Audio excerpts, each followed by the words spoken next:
Hello, ladies and gentlemen, and welcome to what is sadly my final video here on YouTube.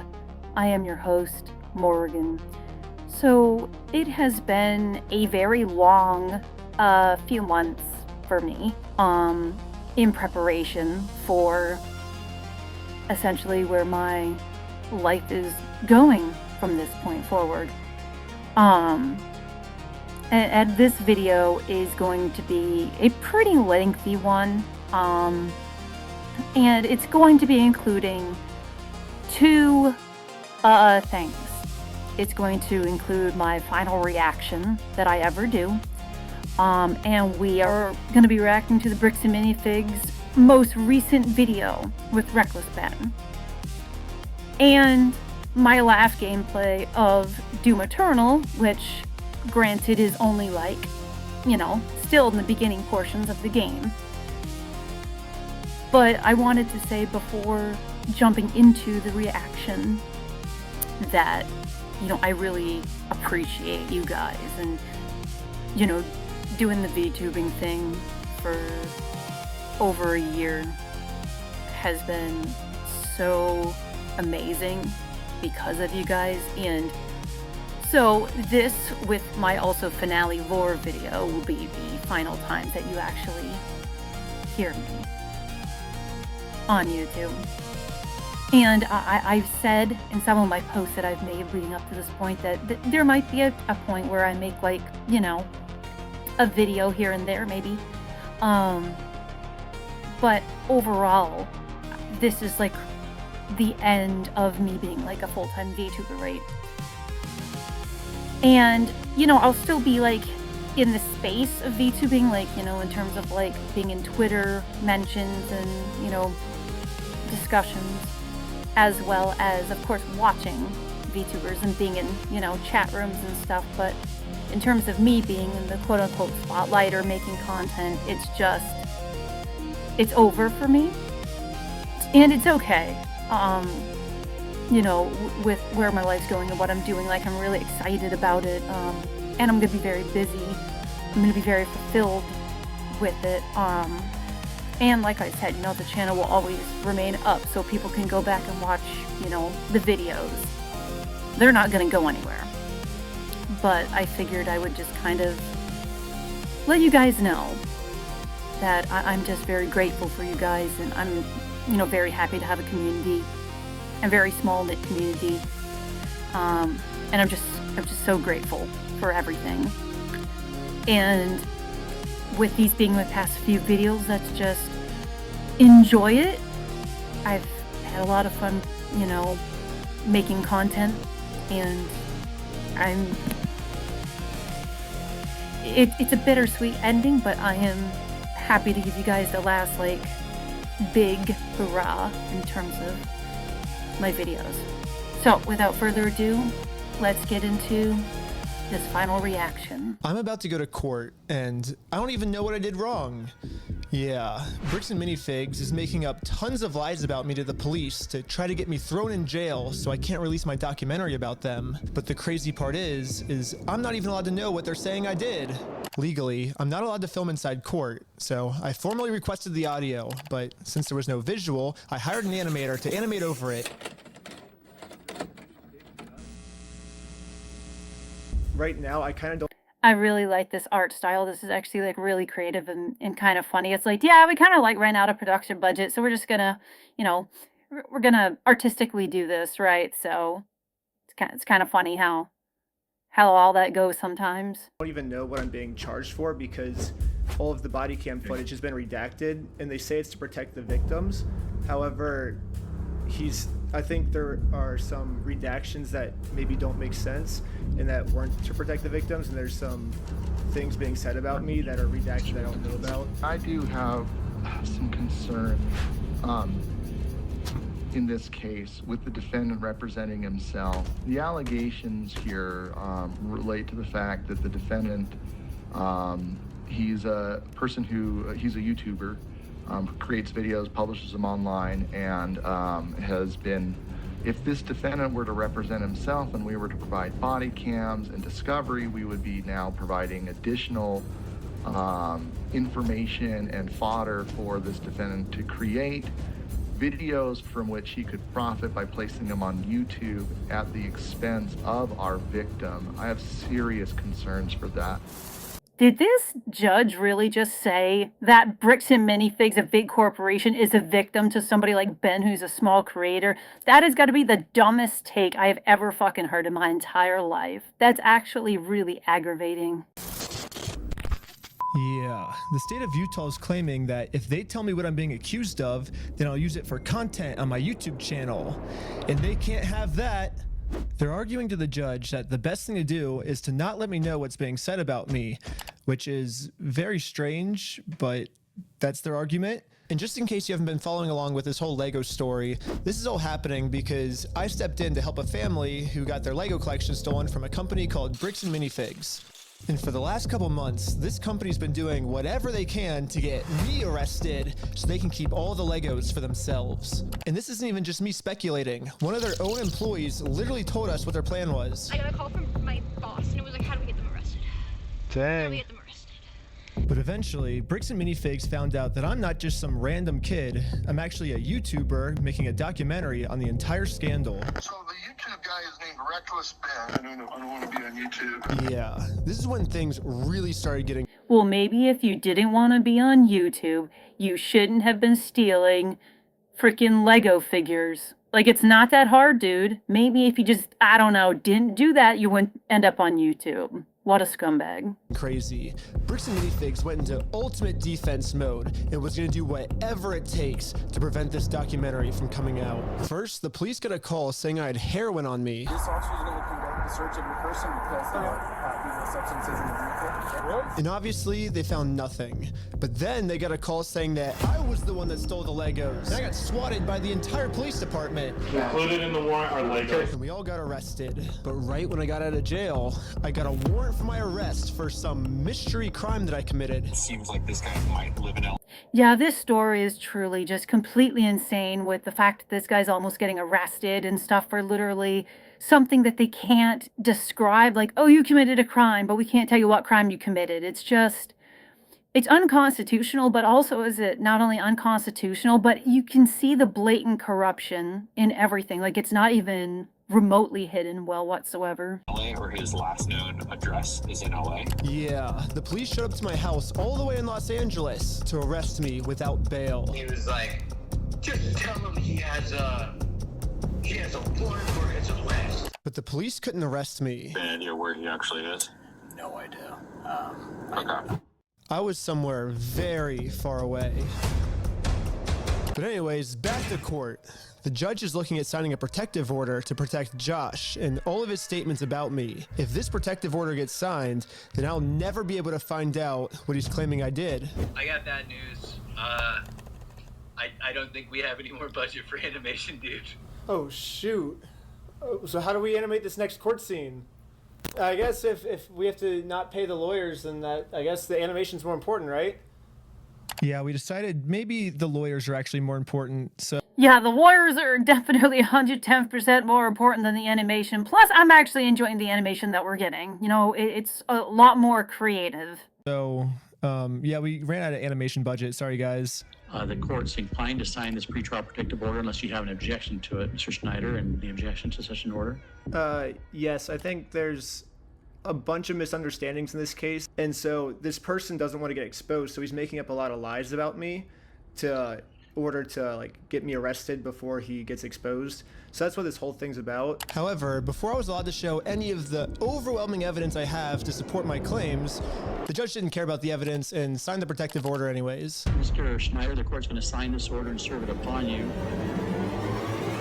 So the court has made it clear. They do not want to look at the evidence and they want to protect Josh and Brandon for some reason. And now I have to somehow fight a court case against all of these. I think that that's absolutely insane. Like, the whole point of the court is to look at all kinds of evidence, right? Like, granted, I'm not a lawyer. That is not my specialty, right? But at the end of the day, it's like looking at all the evidence is very important to making any kind of determination to a case. So the fact that they're doing this, which if I'm correct, I believe that this is on like the local state level, it just goes to show the corruption and how deep that it runs. And You know, honestly, I think out of this whole, like, you know, Lego scandal thing, I think personally we're gonna find out much bigger things than just, oh, there's a bunch of Legos, you know, being taken from, you know, a family, right? It's pretty apparent that there's something much bigger here. Or that could just mean being a conspiracy theorist, but I would say it's kind of pointing towards that. Street crimes against me that I have no clue what they're even saying I did. So this whole mess is happening in American Fork, Utah. But I'm also being charged with another case in Provo, Utah. This is where corporate bricks and minifigs is, which is why I'm also being charged here. And this police department has surprisingly actually followed the law when it comes to discovery, and they sent me all the raw body cam footage of what I'm being charged for. Let's start at the beginning, the moment I first met the CEO. The reason I'm talking to him right now is because before exposing this company for the grand theft they committed, I thought it was in good faith to give them an opportunity to do the right thing first before I make a documentary about this. You had like $200,000 worth of Legos in your guys' store? Nope. Never happened. But the CEO did not want to take the opportunity to do the right thing and instead instantly called the cops on us. Hi there, I'm calling to report a crime. They themselves say, hey, you guys stole this product from this person. If you don't give it back, I'm going to burn the place down. Or we're going to burn the place down. Or I'll kill you. It's Ben Snyder who's been the one engaged in this behavior. You can see in the police report that the crime he wanted to get us charged for is called extortion, which basically means we're threatening him into paying us, which is very illegal. However, obviously he's just making all of this up. The reality is, I just thought it was a nice gesture to give him the opportunity to do the right thing first. If you guys do have our Legos, we just kind of want them back, you know? But if there's one thing I've learned from this entire experience, it's that whoever ends up doing the morally right thing just ends up getting screwed over. So now it's time to play the way Bricks and Minifigs is playing and use their own strategy against them. Right now, their strategy is to get me arrested before I get them arrested. So now I'm gonna Uno reverse this and get Eamon, the CEO, arrested before he gets me arrested. I really respect how this guy just always be pulling the Uno reverse card. It's like, yep, I'm gonna solve this. Uno reverse, that's it. But if I'm going to be the reason that someone's going to jail, I should probably make sure that they definitely deserve this. So I'm going to give them one more chance to try to do the right thing first. But instead of doing the right thing and attempting to work this out, Eamon just hid in his little office. And he called the police on me. I can already tell you right now, no one's coming out to talk to you guys. Really? But they told us that they were. I know. Normally I wouldn't want to get someone arrested, but we gave him every opportunity to talk to us, so at this point he's just arresting himself. However, the only difference between my strategy and Bricks and Minifigs' strategy is I don't have to lie to the police. Eamon McNeff actually committed a crime. I have tons of crimes on camera. This guy has the like twirly mustache villain look going for him, and it's like you just can't unsee it. It's like it can't get any more obvious than this. Like this is something like so, like this is something you would see out of like a one of those spoof movies. That's how comically accurate like this guy is for a villain. That Eamon McNeff has committed. Let's start at the beginning with crime number 1. So what's going on? So you guys are holding some of our Legos? No, we're not. You're not? No. So who's Brian Mansell. Okay, and who's that? He's a guy who had he had like $200,000 worth of Legos in your guys' store. Nope. Never happened. Eamon was first trying to claim that he's never even heard of Brian Mansell, and this guy definitely never had any Legos in a Bricks and Minifigs store. But once we showed him all of the social media posts his own company made, it was very obvious that we just caught him in a lie. So the CEO decided to change his story, and now the story is the Legos used to be in the store, but the previous owner, Crystal, she stole the Legos right before they took over the store. That's the easy way. We don't have the Lego. Crystal sold the Lego. The only problem is their security camera footage of the previous owner getting kicked out. These are ones that he has not been paid his percentage yet. And if I don't have the tickets, I won't know how much I need to pay him. That's a business thing and not necessarily yours. He's taking on the business, he takes on all that consignment liability. Corporate just said that they're going to be the ones to take over the consignment deal with all the Legos that are still in the store. And as extra proof that these Lego sets were still in the store, the owner went into the back and started taking pictures of everything that you can verify in the This is very smart, taking the pictures of all the different Lego sets. Like if she didn't do this, it'd be a much harder thing to defend. It's just funny how much evidence there is against Bricks and Minifigs, because granted, I've watched all the other videos leading up to this, and it's like, it's pretty obvious how much evidence there is. It just surprises me that, you know, things are being dragged out this long when things are very clear that Bricks and Minifigs are the ones in the wrong. Data with the timestamps that match the exact moment she's getting kicked out, and then you can see her leave the store with nothing in her hands, proving that the sets were still in the store and the CEO is lying to us right now. But the look that this guy has on his face, you can clearly tell he's like shitting himself. He just has that, oh shit, I'm being caught, like as if he got caught cheating or something. He just has like that, oh, I just shit my pants kind of look on his face. that's only one side of the story. I also thought it was fair to hear his side. She sent a bunch of pictures of the Lego still in the back, and you can see in the security camera footage, corporate comes and throws her out. Like, great. I understand what you're talking about, but you have a misunderstanding of what has occurred, and you're taking one person's word over another person's word. You go after the party that's responsible, and you don't want to because that's not easy. You have accepted a narrative that is not real, and you are continuing to pursue that narrative because it's easy and it gives you views and it gives you all sorts of clout and does all sorts of things that way. So basically what the CEO is trying to explain to me is we shouldn't be looking at the evidence. Instead, I should just be taking his word for it because he said so. Crystal Law was a former franchisee of Bricks and Minifigs. Yeah.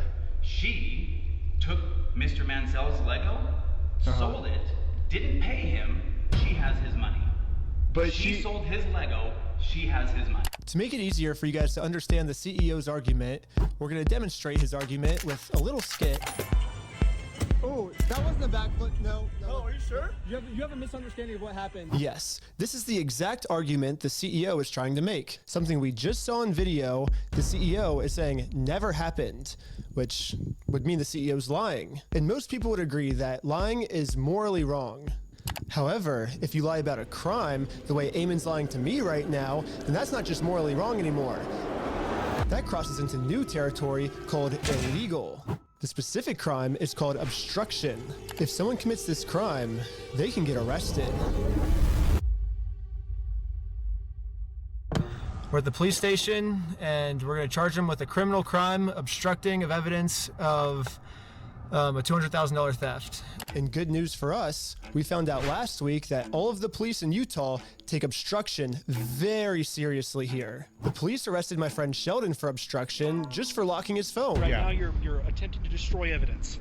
Okay, put your hands behind your back. I was just locking my phone. You're under arrest for obstruction of evidence right now. The crazy part is, the police didn't even have a warrant, so I swear the more that I see, like, the police conduct, the judge's conduct, like, watching all these videos and stuff, I just, my head hurts so much. You guys have no idea. Like, this whole thing is, like, saga has given me a whole entire headache. Sheldon locking his phone was 100% legal. But the police arrested him anyways because that's literally how serious the police take obstruction crimes here. They do not mess around when it comes to obstruction. So now, just imagine how angry the police are gonna be when I go into the police station and tell them that someone is actually, for real this time, committing an obstruction crime. And this obstruction crime is on a much bigger scale. Later, the police called me saying that they were going to do a police investigation on this. Hey, Benjamin, this is Officer Halpern from Provo Police. I told the detective the entire situation. He was saying that this family's Lego sets were never even in the store, like all of this stuff, and it's all documented. I have video of all of him saying this. I think he's like falsifying evidence, and I think that's obstruction. And now that we stole Bricks and Minifigs' strategy, I think the plan is finally going to work. Looks like the CEO is going down. I mean, I submitted the videos of Eamon saying we're gonna burn down the building and shoot him. They themselves say, hey, you guys stole this product from this person. If you don't give it back, I'm gonna burn the place down. Or we're gonna burn the place down. Or I'll kill you. And then I submitted all the raw footage of the entire conversation I had with him, proving to the police that we never even said anything close to this. This raw footage verifies that everything I told the police is true, and everything Eamon told the police is a lie. On top of that, I even got access to the complete case Eamon made against me, and he doesn't have a single piece of evidence to support any of his claims. Which I guess makes sense. Like, how can you support evidence if you're just making everything up? Like, of course you can't submit anything. So if the police have to decide what case to pursue, they're obviously going to pursue this case because it has like a ton of evidence. And then they're going to throw out Eamon's case. It has no evidence at all. Well, I'd assume since we're not even halfway through the video that of course is not how all this went. The person you're trying to reach is not available. Hello, my name is Ben Schneider. A couple months ago I made a case and you were the officer that was helping me create it. I submitted a bunch of evidence through a link you sent me, and this was a couple months ago, and I haven't heard anything back. And so I'm just calling to see if I can get some type of update on how the case is going. It's about the CEO, Eamon McNeff of Bricks and Minifigs, in an obstruction case. And so if you could give me a call back at your earliest convenience, that'd be awesome.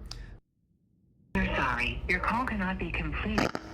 Well, that's not surprising you can't get a hold of him. I mean, we're talking about the people that are literally lying about everything. Yeah, literally no matter what I tried, I could not get a hold of this police officer. So I'm traveling all the way back to Utah to go back to the Provo police station in person to see how the police investigation against Eamon is going. And I just so happened to get a hold of the police schedule and arrived at the exact time this officer was supposed to arrive. But before I could speak to this officer, one of the other police officers called into the front desk and asked to talk to me. I'm not seeing him on duty right now. Really? They said he was going to be here today at 3 o'clock.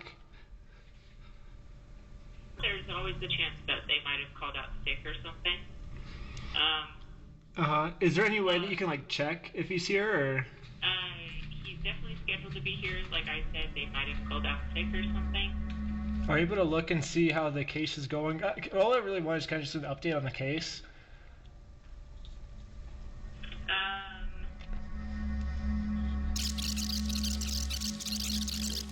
That's not something that I can tell you over the phone. Okay, you can't even just tell me like how it's going, like if he's still looking into it, or?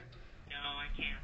That's not something I can do. Okay, well thank you. So basically I came all the way out here to find 0 answers, but eventually I did find an answer. They sent it to me in the mail, and looks like I was right. The police only had time to take on one of our cases, and it was Eamon's, not mine. Oh boy, what are the odds of that? They chose the person that's lying instead of the person that has all the evidence.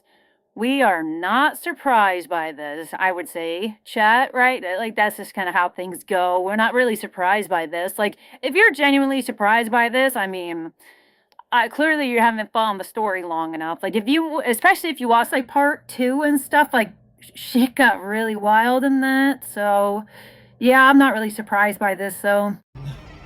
Yes, the case that had an overwhelming amount of evidence, they thought that case was garbage. And they took on the case that has 0 evidence at all.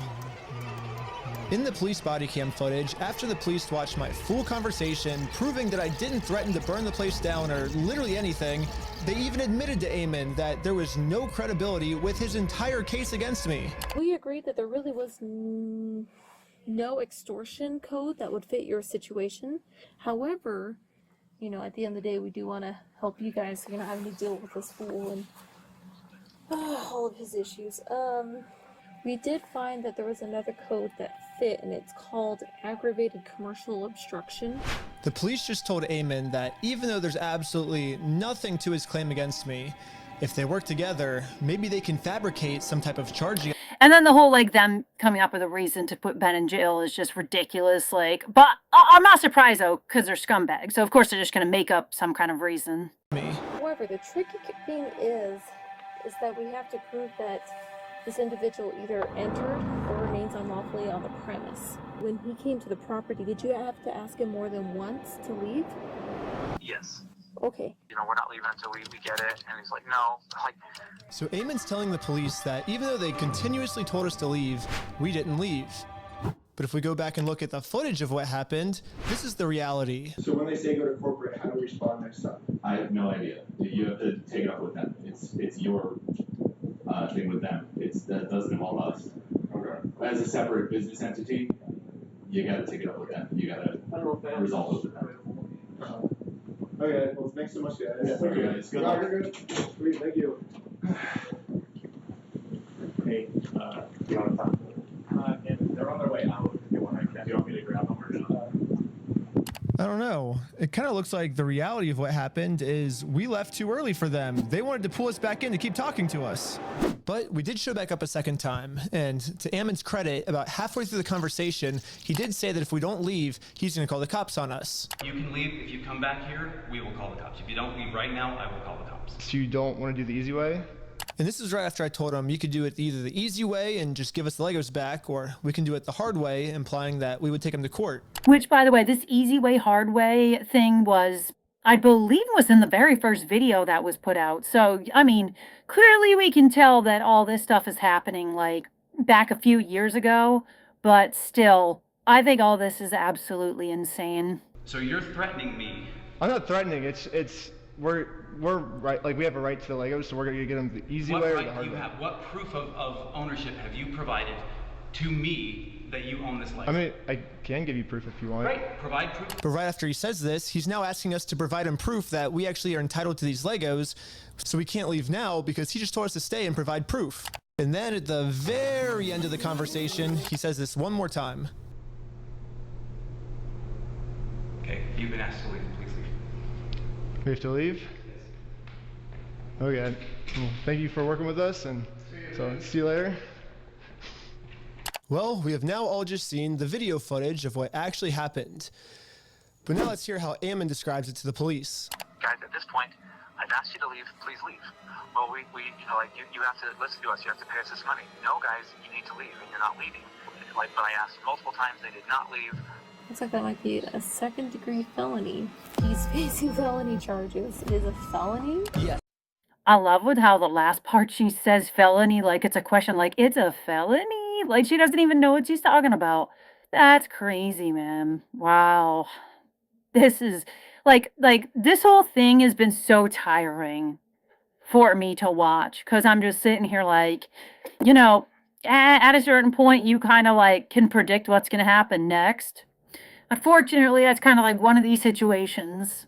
But, yeah. This entire time, Bricks and Minifigs is actually the ones defaming me. They themselves say, hey, you guys stole this product from this person. If you don't give it back, I'm going to burn the place down. Let's go to the next thing Bricks and Minifigs is accusing me of. Extortion. When they're the ones actually extorting me by saying if I don't let them steal the Legos from us, they're going to make up a reason to throw me in jail. It's crazy because when you watch all of Ben's videos, all this can easily be debunked. That's what I'm trying to say is, like, you know, when someone, you know, comes up with evidence confidently, like, hey, this can explain everything and it's not even looked at, like, that really goes to show something is majorly wrong here. I stole the Legos? Yeah, you're a fucking thief. Dang.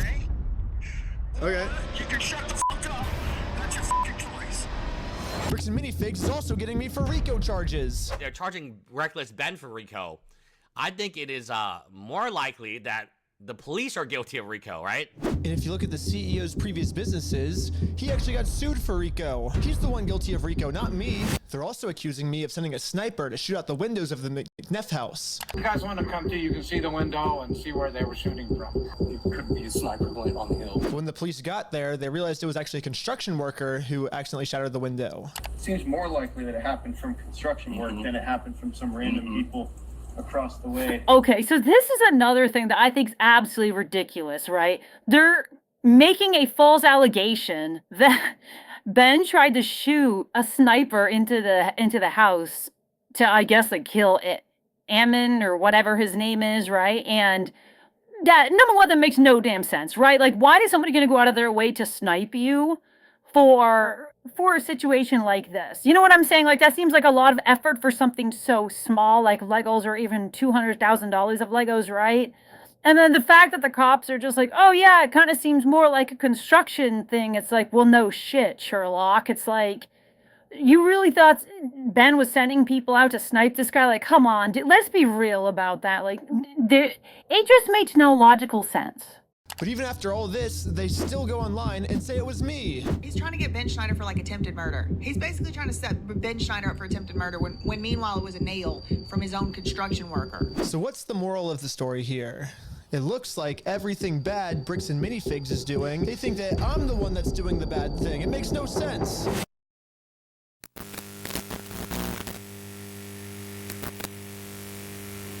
So, just to let you know, we call it a double blind. The person who committed the crime may or may not be in the lineup or depicted. So I will give this to you. You'll have as much time as you need to choose someone or to not choose anyone. Whenever you're able to feel that you have ID'd somebody, I just ask that you circle it and then initial next to it. And then, like that? Perfect. Okay. There you go. Okay. Cool. Really, this was like the final step that I needed. This is legit. We've been able to verify who he is now. Yep. So the police put on this big performance to make.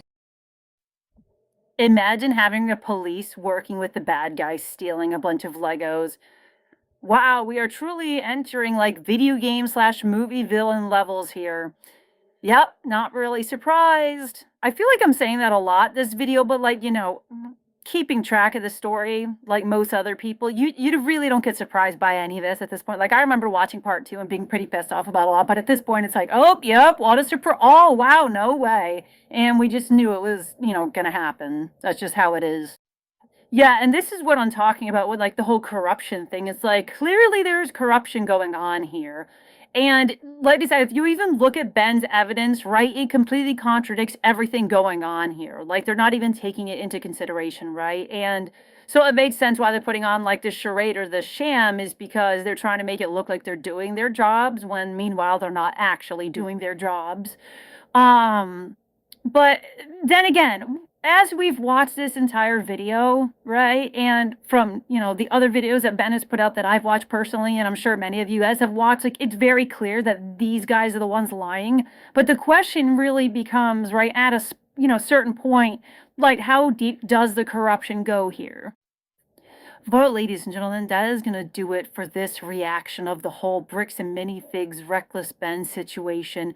So basically, you know, when it comes down to this video, right, like, I'm pretty sure the last portion of this video isn't really adding more to the actual like case itself. Because if I'm correct, they're still going through it, but basically what we learned is that there is some deep corruption here going on, a lot of lying going on, and Ben's evidence and side of the story is just not even being looked at within the legal system.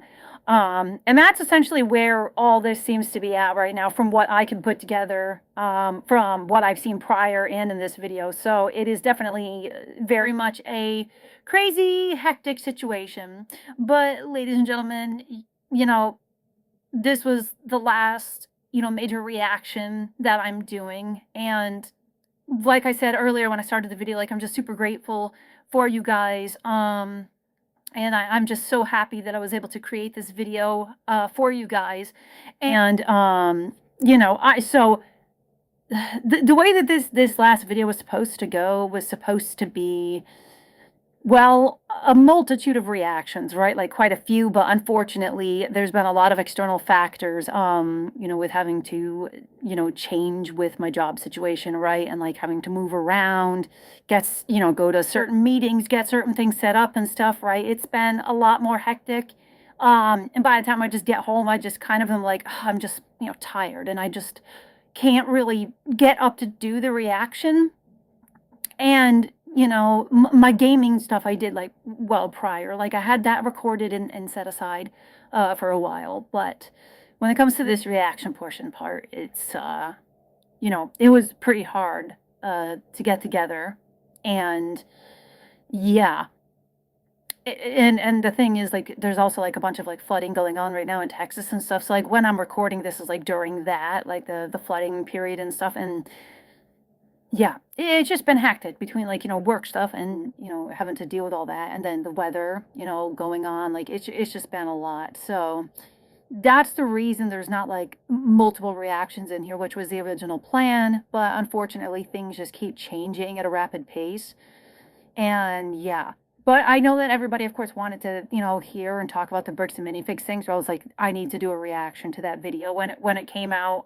Even though it's you know, like a week or two late, you know, at least it's getting out. But thank you all very much for joining me and joining me on this last reaction. I hope you all enjoyed it. The part that's going to play next in the video is going to be me, of course, you know, playing some Doom. Eternal, but you know, I hope you guys enjoy the gameplay portion of the video, and you know, at the end I'll have like a little surprise, like thank you to you guys. You know, I don't really post pictures of myself very often, right? But I think like as a goodbye, you know, I would kind of share a full picture of me, and you know, with like a thank you to you guys. So I'm sure you'll find that very interesting and entertaining. Don't make me regret that, by the way. Don't make me regret that by someone doing something weird, because I know it's the internet, but still, you know, just stay chill, guys. Stay chill with it. But thank you guys very much for being here and being a part of this community. I love you all a lot, and I hope you all take care. Hello, ladies and gentlemen, and welcome back to another episode. Well, the final gaming episode that I will be doing. I am your host, Morrigan. So today we are going to be jumping right into some Doom Eternal. I'm only on the 3rd mission, I believe. We're doing the Doom Hunter base.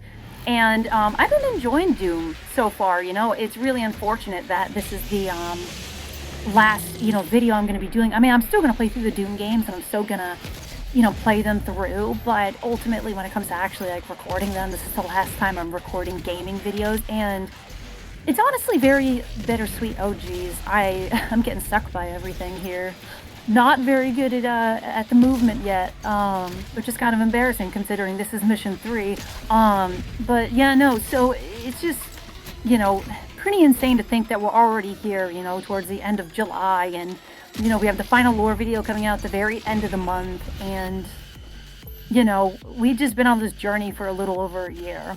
And you know, as a VTuber, right, you know, doing this for fun, like I was fully expecting that I would continue to VTube for well over a year, you know, but obviously life throw things at you that you don't expect, and this just happens to be one of those things. And while I'm very excited to see, you know, where my life's going to go in terms of like the new job and the future career opportunities that I'm going to have and stuff, not having the time to be able to do this hobby, you know, really sucks. And while this, you know, is my goodbye, that doesn't mean that there will never be a video uploaded to my channel. Now, I don't know, obviously, what a video in the future would look like. I mean, it could very well be like a reaction video, maybe like a little life update kind of video. Maybe it'll just be like if I have a silly project going on in my own time, that I'll just kind of share it with you guys at random on here. But when it comes to me actually, like, you know, VTubing, like fully reacting and fully playing games and stuff, it's coming to an end to that. And while this really sucks and I'm really sad about it, at the end of the day, this just has to be how things are.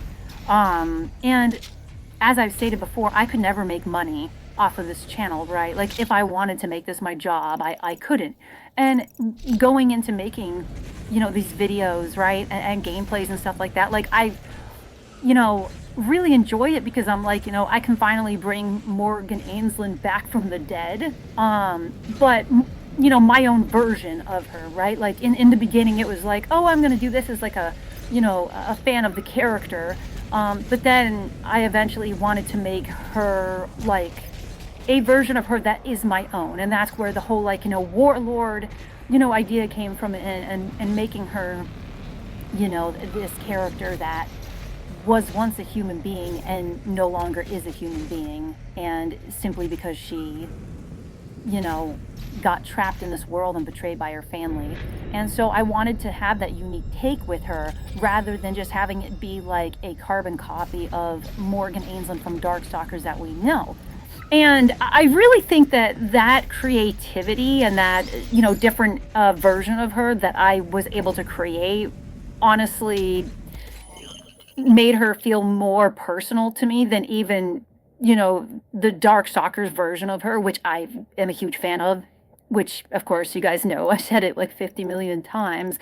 But truly, I'm very grateful for you guys and this journey, and you guys being here along for the ride. You know, while I'm not a VTuber that, you know, created content every day, or I didn't stream, and, you know, like, I just made videos when I had time and stuff. Like, you guys were still there, you still interacted with me and watched the videos, and, you know, not even to mention, like, I was able to help, you know, one of the two people that really inspired me to do VTubing, that being Dragon Spit, when she was going through her whole losing her YouTube channel thing.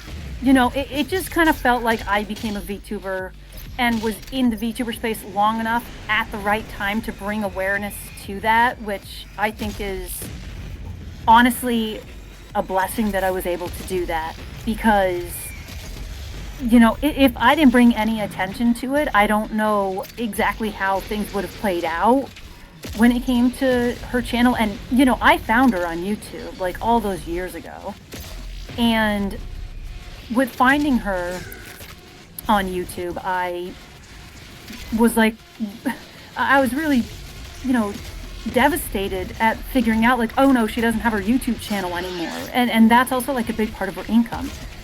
And so with everything happening, right, I'm just happy that I was able to help in some kind of meaningful way and get her, you know, help get her channel back.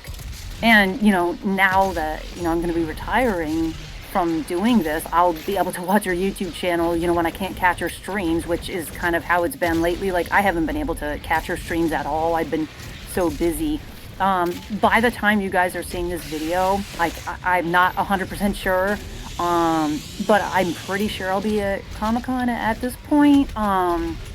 And while I'm there, I'm going to be doing like a few little cosplays. Like, I'm going to be doing like the normal Morrigan cosplay, and I put a lot of money into having somebody help me create my VTuber version of the suit. So I'm pretty excited about, you know, wearing that.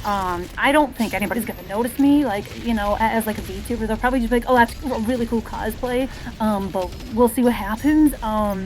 I do plan on bringing like a few like t-shirts. So basically, a while ago when I said I was going to do like a merch drop, right, and how I put the pictures and the links to certain sites on Etsy to be able to get that merch, because obviously I didn't want to make money from it, and I couldn't make money from it, but I still wanted to be able to, you know, give all you guys a way to be able to own something to remember me by, rather that's like the standee, a sweatshirt, t-shirt, that kind of thing.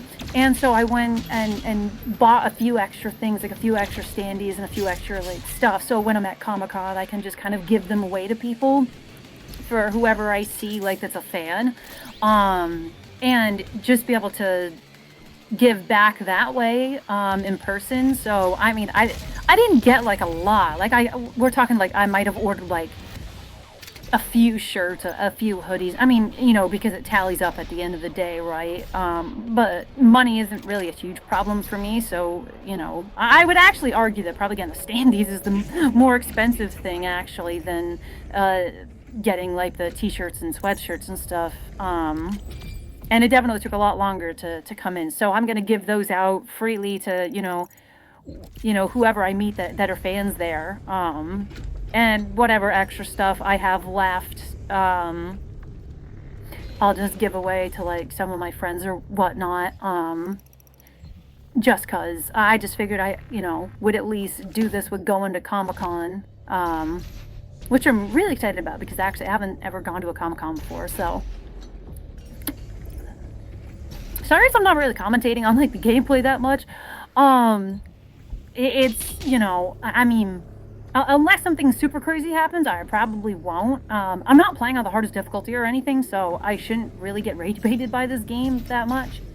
But I will say, like, I've been having so much fun with Doom. Like, it's been pretty awesome, and like, you know, I've been watching people play like Revelations DLC and stuff, because the only Doom game I own is Eternal. Like, I got Eternal, and so I've been playing through that. I did watch my buddy when he live streamed the Revelations DLC, and he literally streamed the whole entire thing from beginning to end, at least for the story mode. I think it was like a 5-hour stream or something. It was crazy, but no, it was really cool.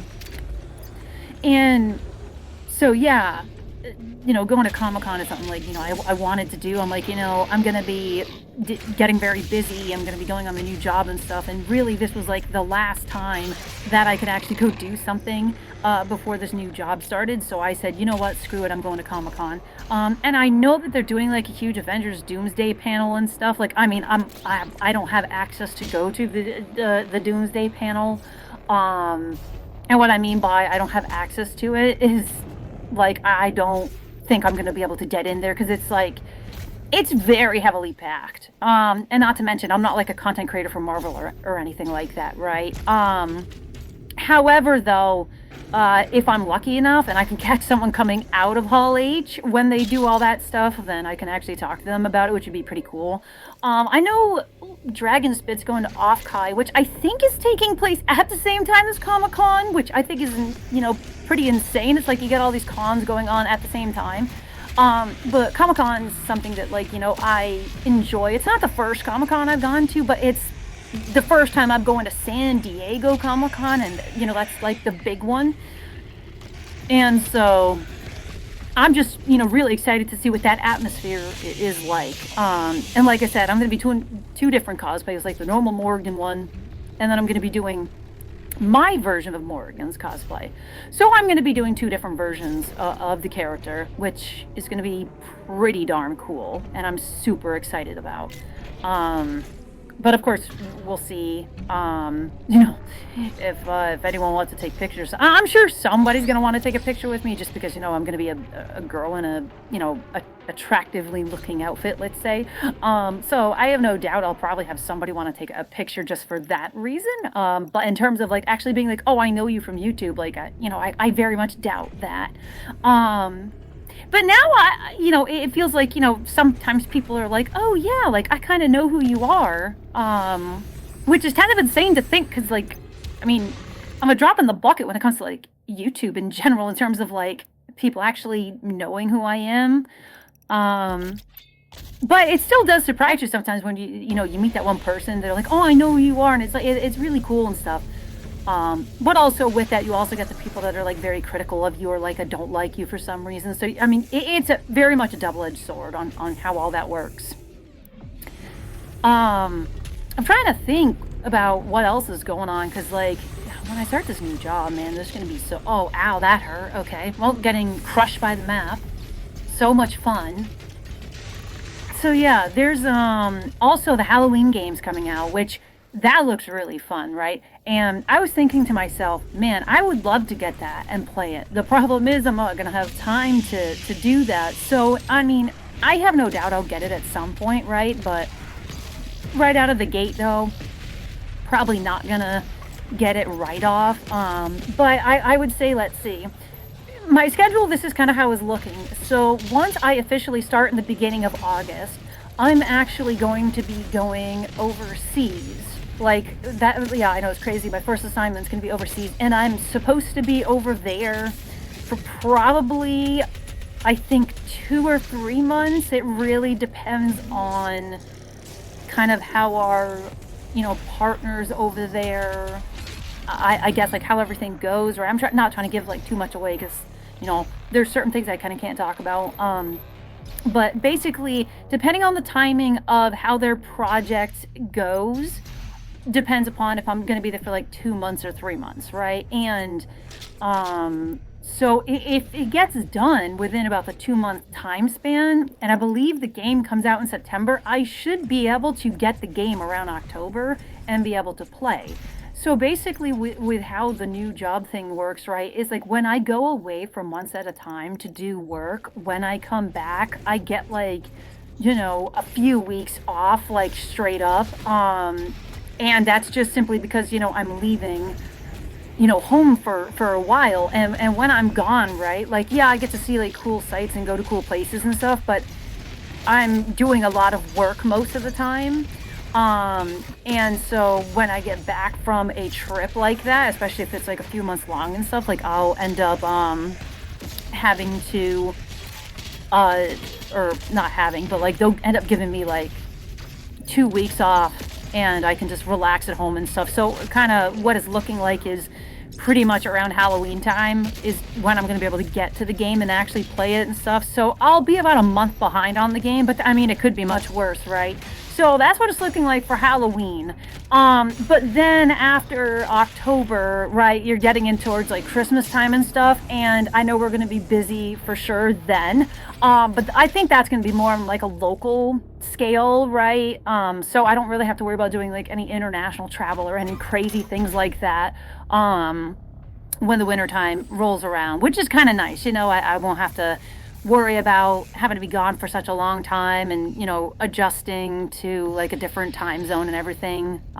So pretty much it's like when I start a new job out of the gate, I'm going to be going overseas, doing some international stuff, and then I'll be back a few months after that. I have 2 weeks off in October, and then we start to look forward into like the winter months and stuff and how that's going to work on more of a local level. So that's kind of what I guess like the end half of the year is looking like.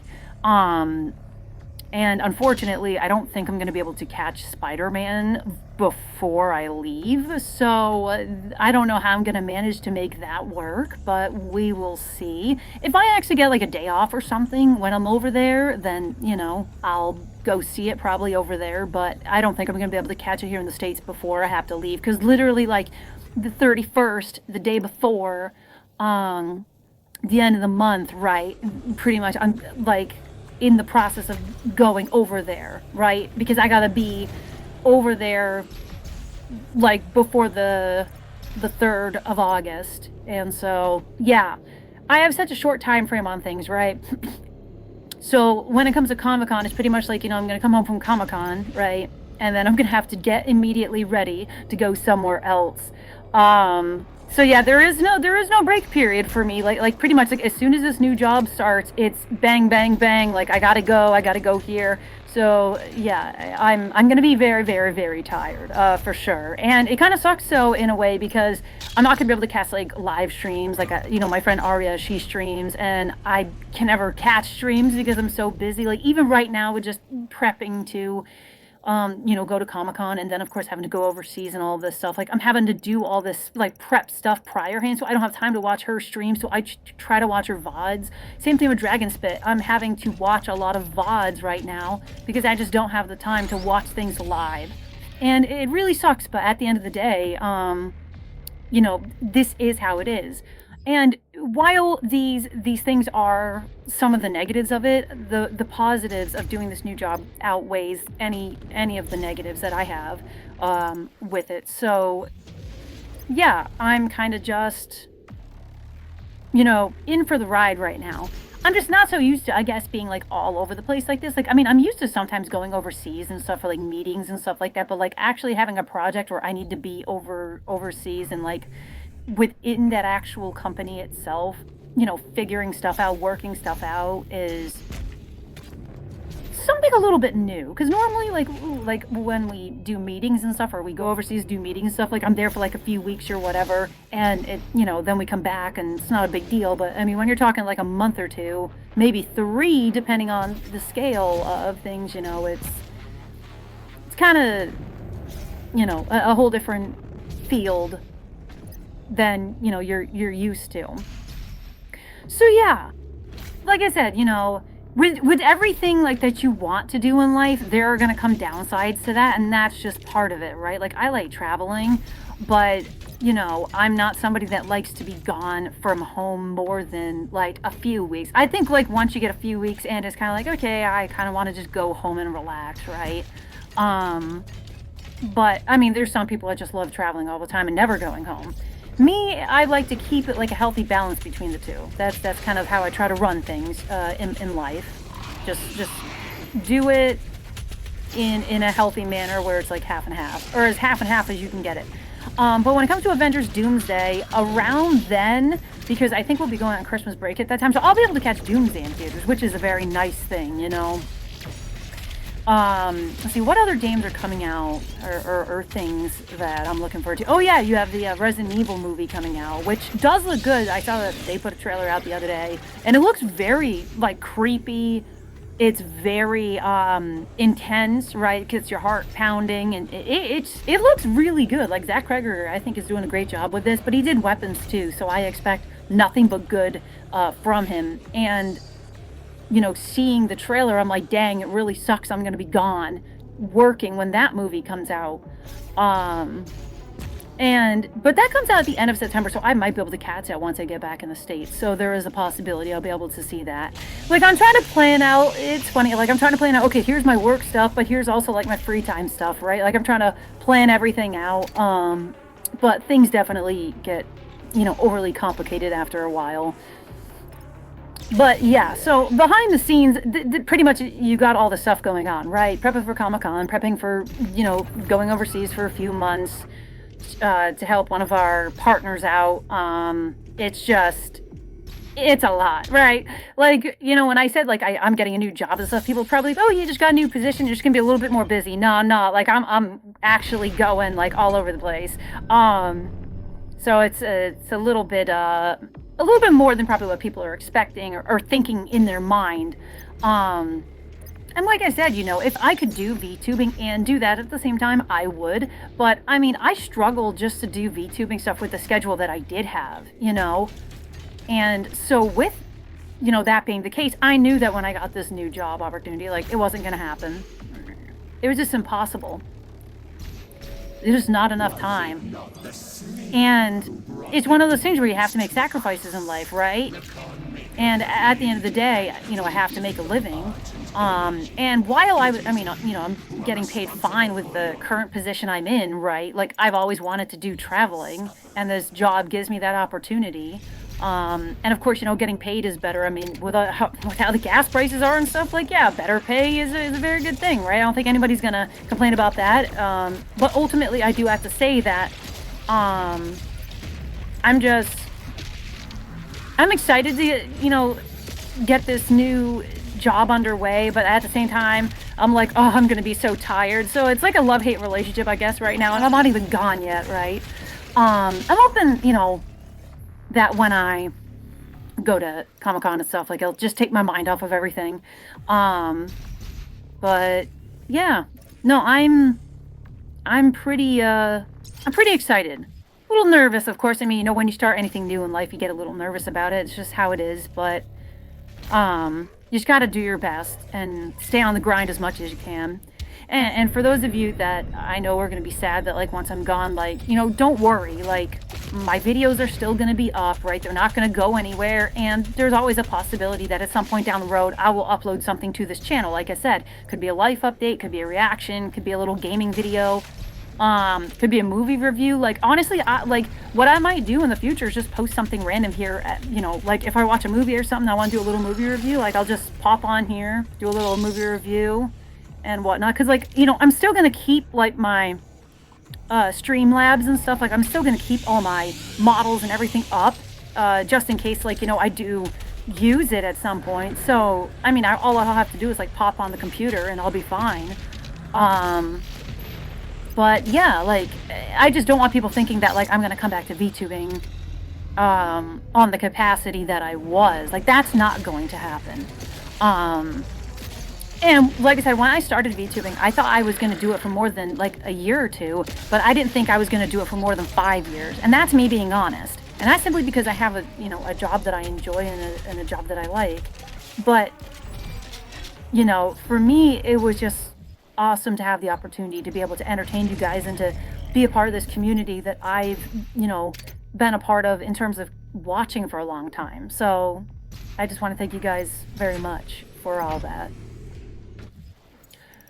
All right, so yeah, no, there's just so much going on, and I'm so pumped about how everything's gonna go from here, you know, in terms of, you know, just work and whatnot. And of course, you know, when it comes to, like, entertainment and stuff, like, I'm excited for that too. Like I said, you know, you got the Resident Evil movie coming out, you got the Halloween game coming out, you know, you got Avengers Doomsday, you got Spider-Man, like, you got all this cool stuff going on. And life's definitely not going to be boring. I can definitely say that much. But one thing I will say, though, is, you know, for me not doing a lot of VTubing videos over the past month, just because of quite a few things, you know, within my personal life and stuff.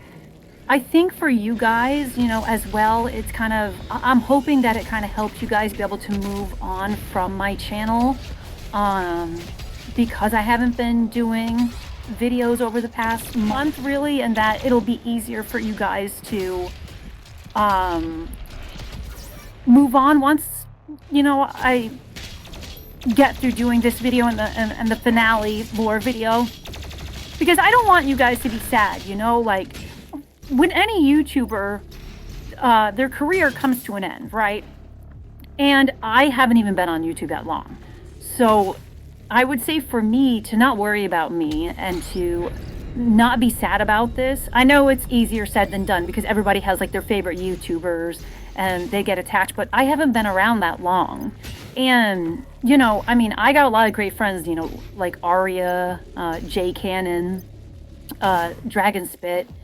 You know, these guys need your support. I mean, I know of, you know, Aria and Jay, they've been streaming very consistently and they've been really putting the work in for their channels. And with Dragon Spit, I mean, you know, she's always putting the work in. And I think you guys should go and support them because they are really taking everything seriously and they're doing a great job. And when it comes to me, like, I wouldn't even say my content is anything crazy, really. I would say my content is it's mediocre at best. I'm not gonna lie. Like, I mean, okay, I do some video reactions to stuff and I don't react to the whole video like majority of the time. Number one, because of time constraints, but also number two, I believe that like if you react to a good portion of a video, it still gives people a reason to go watch that video on their own terms, right? To give the original creator that viewership. And so, yeah, I mean, and then of course I started playing video games a little bit, but like, you know, nothing crazy on the channel. And like I said, I don't think that I really did anything crazy, you know, in terms of being a VTuber. I don't think that my content is anything crazy either. Like, I just did this for fun, right? There's VTubers out there that, you know, have a really good, you know, work ethic and put a lot into their content and stuff that, you know, do this as like an actual side hustle of making money and stuff. When I did this, I did it for a hobby and it was only ever going to be a hobby. But when it comes to like other people that actually are like wanting to make this their job, you know, those people need the support more than somebody like me. And I gotta say, just being able to even participate in the VTuber space has been awesome. And I'll be honest with you guys, like, I prefer being the VTuber that's kind of like on the fringe of mainstream VTubing, right? The reason I like it is because I can literally do and say whatever I want and nobody's gonna care because I'm a nobody, right? In the space. Honestly, it's kind of like a superpower because the bigger you become as a VTuber, the more well-known you become as a VTuber. And I've noticed this on Twitter. People get sucked into VTuber drama all the time. And I absolutely hate it. Like, I could not see myself, you know, doing VTuber drama. Like, to me, I think it's so stupid and ridiculous. And I look at me being a small VTuber where it's like I have this little community that, you know, likes Darkstalkers and gaming and just enjoys, you know, the entertainment and personality that I bring to the table, even though I don't think it's anything extraordinary whatsoever. And just being able to, you know, have fun with you guys and be here with you guys in the moment is really all I care about. Like, being famous, I think, is kind of something overdone, you know, like being famous isn't that important. Really, it's not. Like, when I started VTubing, I did it simply out of fun. I mean, if you go back and you watch like my very early VTuber videos with like the old model, like I didn't know what I was doing when I editing. The audio was all over the place. The music sometimes like overshadowed the actual like voiceover that I was doing on whatever reaction. So when you look at how the content was created, it was pretty garbage, right? Like the quality was garbage. And even the model that was used was like, you know, a very simple PNG. And yet, you know, people still enjoyed it. And then, of course, you know, as time went on and I was able to get, you know, better PNG models and stuff, like, it became better quality. The editing became better quality. And, like, I learned as I went along with it, right? But I think ultimately, if you're, you know, if you're wanting to VTube yourself or you want to do any kind of content creation, right, just enjoy what you're doing. That would be like my ultimate advice to somebody, is just enjoy what you're doing. Because if you can't enjoy what you're doing, then people are going to pick up on it, ultimately. And so when people can pick up on that, then you get to a point with content creation where, you know, people will essentially not like your content because they can see what you're doing is a facade. And you don't want to be that kind of content creator where you have a facade going on, because it's very obvious. Like, I've watched YouTubers in the past as well where I can tell that they're just doing YouTube for a paycheck, right? And so I think when people look to be famous, right, or they care more about like the numbers and stuff like that rather than what they're putting out there, it really affects not only the videos themselves in terms of like the personality and like the entertainment and the retention, but you're also looking at a situation where that person doesn't even have their own personality, right? They jump from different kinds of trends, or they'll start doing things that are really like really annoying or illegal, and you know, I mean, you've seen the whole Logan Paul thing, you know, with the whole Japanese suicide forest thing, right? Like you know, you see stuff like that. Like if you look at someone like Markiplier, right, playing the FNAF games like way back in the day, right? Like everyone loved Markiplier because he had this funny personality. He was spooked out, but he really cared about the games and the lore, right? When you listen to a lot of like vor channels, like they're really invested in the games that they're talking about, right? Or the movies. And you can tell and you can feel it when you're watching their content. And that's why it's so enjoyable, is because they're really into what they're doing. But if you're just someone like just doing something to get a paycheck, or just because you want to be famous, right? It really makes people not want to be a part of that community. Unless, you know, you're somebody that like, for some reason, or like hate watching someone, right? And people do that out there, right? They will watch somebody just because they hate them and they want to see them, you know, have a downfall, or watch them in a drama. And in my opinion, I don't like that. Like, for instance, I watch Asmongold sometimes, right? And Asmongold is a very controversial figure, right? But when I watch Asmongold, right, I like to watch him play video games. Sometimes I'll tune into his stream when he's doing like his, you know, political yapping or whatever, right? But mostly I'm there when he's, you know, doing video gaming stuff. And that's simply because when I learned about Asmongold years ago, it was about gaming. It wasn't about political stuff, right? So if I tune into his, you know, live stream and he hasn't, you know, started gaming, then I normally tune out and wait for him to start gaming, right? But Asmongold is also one of those people where he is authentic to his personality. And that's why people like him or dislike him, but you know he's honest about it at least, right? And you know, you have people that put on a performance a lot of the time, like Pokimane, right? You see someone like Pokimane and she puts on a performance of what kind of person that she is.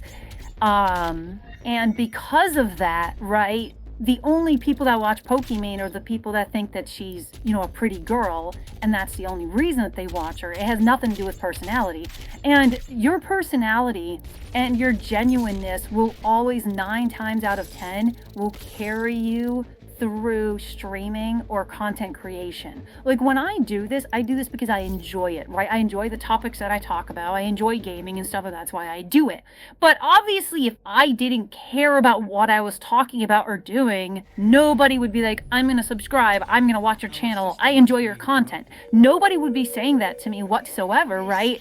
If I didn't actually have enthusiasm for what I talk about. Now, granted, when I game though, like right now, you know, got the con maker over here talking about some nonsense, right? Like, you know, I end up like sometimes repeating myself, or I'll say the same thing, or I will lose my train of thought because there's just so much going on. Like, one of the reasons I'm not like a gaming live streamer is because I could not look at chat, play the game, and do all of that all at once. I could not do it, right? I would either have to just chat with chat or play the game and not look at chat, right? I can't multitask like that. And I talked to some people that also have that problem with streaming where they can't multitask with the chat and gaming, because that's pretty hard to do. Like, that's a very hard multitasking skill, and that is not one I possess. So, you know, hats off to those that can do that, because I just cannot do it. All right, I think what we're gonna do is, I think I'm gonna play through one more mission. I think that that's what we're gonna do, and then I will end the gaming portion of this video. But yeah, no, definitely just, if you're planning on streaming or you're planning on doing YouTube, right, or whatever platform you're doing, just be authentic and enjoy what you do. That's like my simple advice. I know nobody asked me, like I'm not in a chat right now, like I'm just recording a video, but like, if you want to do those things, just be authentic and enjoy what you do, okay? Do not fake it. Do not do some stupid stuff, right? Nobody is going to like you if you do that. Yeah, no, the Fortress of Doom has so many things to unlock. It's absolutely insane. Like, I remember when I first started playing this, that, you know, you're walking around the fortress, you got like 50 million things you can unlock. You got all these upgrades, you got a few like different cosmetics and stuff. It's really cool. Like, I like how, you know, this game has things that you can unlock outside of like the in-game upgrades for like your suit, your weapons and stuff like that, because that's like basic, right? Like, everybody knows you're gonna have weapon upgrades, suit upgrades and stuff, but to have like these extra little knick-knack things that you can unlock within the fortress, I think is so freaking cool. I think that it adds a layer of, you know, replayability to the game, as well as, you know, collecting all the collectibles and stuff like that. I think Doom is, you know, at least the newer Dooms, like, they're very good with that replayability factor because of that. Now, it honestly, in a way, it kind of feels like Resident Evil, because in Resident Evil, like, you can get all like those extra keys and open up stuff, right? Most of the time, though, I would say it just gives you like ammo or something, but there's a few times where you get like, you know, extra storage capacity, or you get like a weapon upgrade and stuff like that, which is pretty cool, admittedly. Or like with some of the newer games, you can, like, you know, find antique coins or whatever, and you can use those to unlock like you know, health boosters, you know, stamina boosters, and like reflex speed and stuff like that, right? So it's really nice that in Doom, it feels like you have a central hub where you can do that as well. So Doom and Resident Evil, I think, has a lot of replayability with that like collection aspect to it. Granted, like, the old-fashioned Doom games are just run and gun, and that's really all you're doing. But when it comes to the newer ones, they give you a lot more reason to replay the game, which I think is absolutely 110% fantastic.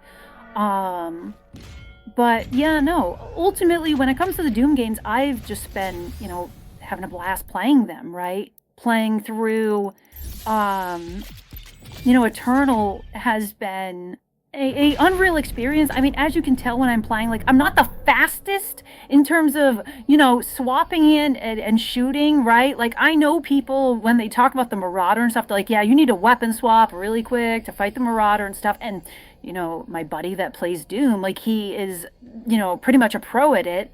And he knows how to swap. He's like, I do the super shotgun ballista combo when I fight the Marauder. So, like, he knows what he's doing. Like, he's you know, very well versed in Doom, and not me. So that's why, of course, all of my you know, that's why all of my movement is so freaking slow in this game. It's just because I don't have that. I don't got that on lock. But I will say, though, that being able to play Doom, even though I'm not super quick, is nice. Like, I'm glad that it doesn't, like, insta-kill you, because when I went into playing this game originally, it was like, am I gonna get insta-killed because I'm just not super fast? Like, I mean, okay, so you remember that video a while back, right? We did the whole, like, 1v1 sniper thing on COD. Now, Call of Duty and Doom are not in the same vein in terms of how the first-person shooter perspective of it works. Call of Duty, in my opinion, like, you have a faster time to kill in Call of Duty, but you have a lot less to focus on than in Doom. Because in Doom, you got like 50 enemies around you that are all scripted to do like different kinds of attacks and stuff. But when it comes to COD, you're dealing with people that have the same mobility and stuff as you. So it's not as hard to hit, especially when you're doing 1v1s, right? And my reflexes on COD, I think, are perfectly good for that game. But trying to translate that into a first-person shooter like Doom is not even close. Like, you're not even doing the same thing whatsoever. All right. So, Super Gore Nest. This mission, from what I heard, so this mission, from what I hear, is like an environmental hazard hellhole. And so, I'm not looking forward to that. I mean, shooting demons in and of themselves is hard enough, but having to worry about the environment murdering you too is not what I'm, really looking forward to. But, I mean, I have to go through it, so it is what it is.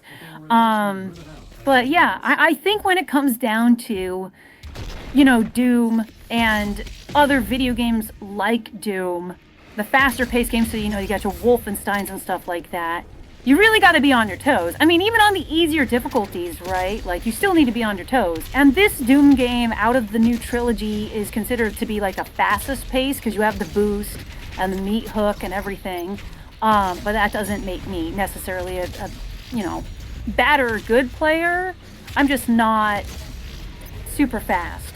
So, it is what it is. I mean, eventually you get used to the combat loop, like, having to use the flame belch for armor and glory kill for health and stuff. Like, I even tried to utilize the cryo grenade, but I don't have the upgrades for it, so I can't, just get health from shooting enemies. But once I get that, that'll definitely be a big help, for sure. But Doom is one of those games, though, that is just incredibly fast-paced and fun. But you've gotta really be on your toes in a game like this. Call of Duty, I mean, to be honest, you could just literally sit in a corner and just do whatever you want, right? I will say, I'm very disappointed with COD because I saw the Modern Warfare 4 trailer and I was like, this literally looks like Modern Warfare 2019.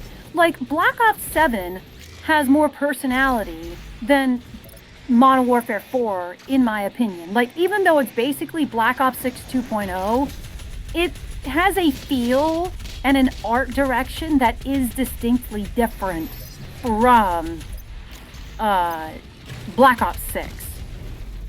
And that's mainly because Black Ops 6 is more of a Cold War, older COD in terms of the timeline, and Black Ops 7 is in the future. But I know Black Ops 7 isn't doing well, like, player base-wise. Like, Black Ops 2 and Black Ops 1 got released, imported to the PlayStation 5 recently, and I guess, like, it's out, like, the player base is out numbering the current Call of Duty, but I'm not surprised. The only good thing I've heard about Black Ops 7, which I don't own the game, but the only good thing I heard about it is zombies. And, well, I'm not surprised by that, because zombies is, like, the only thing I think Call of Duty has anymore that's really worth anything. Like, the campaigns aren't fun anymore, because they need to make a campaign that plays it safe so you can do a post,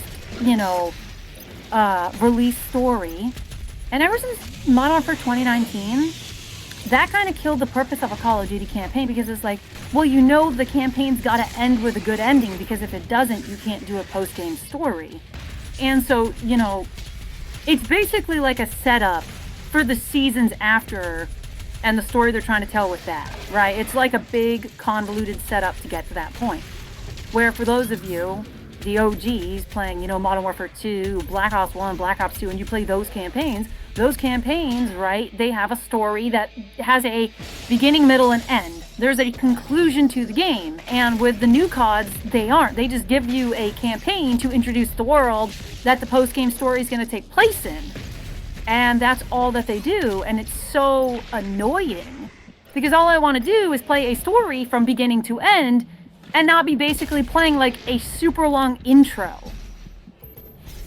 And Modern Warfare 4 just doesn't look like a compelling game. Like, I guess they're killing Makarov off in the beginning of it, and I'm like, why would you like, Modern Warfare brings Makarov in, does him dirty, and Black Ops 7 brings in, frickin' Menendez and does the same thing, where they're like, oh, he's just an AI and stuff. And it's like, why are you taking these iconic villains that people want and care about, and then you replace them with some dumbass, like, villain that nobody gives a shit about? To me, it makes no sense. Like, I genuinely am confused at the thought process of the creatives that are behind these decisions, because to me, it makes no sense. It's like, these names, yeah, they sell for marketing, but if you do nothing with them in the story, like, why is anyone going to care? And I don't think Modern Warfare 4 is going to sell well. I don't think Modern Warfare 4 is going to sell well whatsoever. And my thought behind that is, well, look at Black Ops 7. Modern Warfare 4 looks like Modern Warfare 2019 copied and pasted. Nobody wants to play the same game over again. Like, my buddy who's played Call of Duty every single year, including this last year, well, at least at the beginning of the life cycle, right? He's like, dude, I am not excited for Modern Warfare 4 whatsoever, because it just looks like garbage. And I agree, it does. Now, don't get me wrong, I think Modern Warfare 2019 revitalized Call of Duty, because it had a good multiplayer and had a pretty good campaign, right? And the campaign of Modern Warfare 2019 was a lot more definitive than Modern Warfare 2's, 3's, and Black Ops 6 and 7's campaigns. But the problem is, with Modern Warfare 2019, is that the game is set apart because it was unique for its time. Making Modern Warfare 4 2019 2.0 is going to have the same effect of Black Ops 7, pretty much, in my opinion. That's just where Call of Duty is. They're repeating the same games over and over again. And it's not fun for anybody. And, you know, it's one of those things where I feel bad, because I think Call of Duty could be great, but it's just not. I mean, look at Marvel Rivals right now, right? Like, Marvel Rivals is taking off. Now, granted, I am not a hero shooter kind of person, right? I don't play Overwatch. I don't play none of those kind of games. But Marvel Rivals, right, is taking something like Marvel, a huge IP. They're making character skins that are attractive, right, to the eye, whether it's a male character or a female character. They know what they're doing, and they're doing it very well. Look at Resident Evil, right? They're making games that has attractive characters and that has good stories and, you know, is made very well. And people are playing them and buying them and liking them. And with how expensive gaming consoles have become, and games in general, especially with the whole GTA 6 fiasco with all that, and PlayStation's, you know, retardation that's going on right now, it's ultimately really sad, but gaming just isn't what it used to be anymore. And that's the unfortunate reality of where we're currently at. Another thing I do find impressive, though, right? Or I guess I should say a thing I find impressive is a game like Dead by Daylight. Like, Dead by Daylight not only has lived to be 10 years old with the engine that they're running on and everything, but, like, they're overhauling their entire game. Like, the graphics, the animations and everything are getting an overhaul. I'm assuming within the next 2 years, like they displayed it at like their big event they had this year.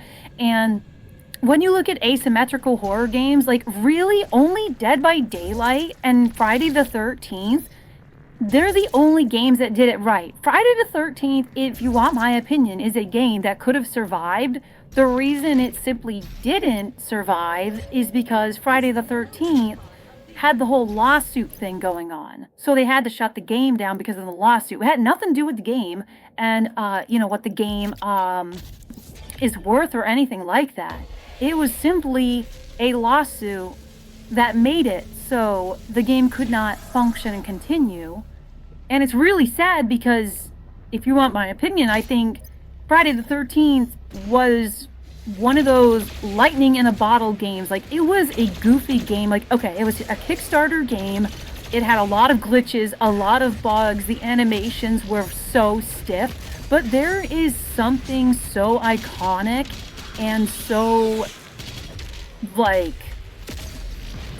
timeless about Friday the 13th. Like, watching people play that game, you could tell that there was just something special about it, right? Like, everyone talks about Friday the 13th, like, Ilphonic has tried, and Gun Media has tried a few other franchises, right? They tried the Predator game, and the Predator game, admittedly, is still going on, like Predator Hunting Grounds. It still exists, it's still alive, but it didn't take off like Friday the 13th did. And they also tried to do the Texas Chainsaw game, which at launch, it was very successful, but over time, like, it has a hard time retaining players. And I would argue half the reason for that is because Friday the 13th has a bigger fan base than the Texas Chainsaw Massacre does, right? Or Leatherface does. Now the new Halloween game, I have a feeling that Halloween could be like Friday the 13th and be another one of those lightning in a bottle games, because really, Friday the 13th was the only game that could compete with Dead by Daylight.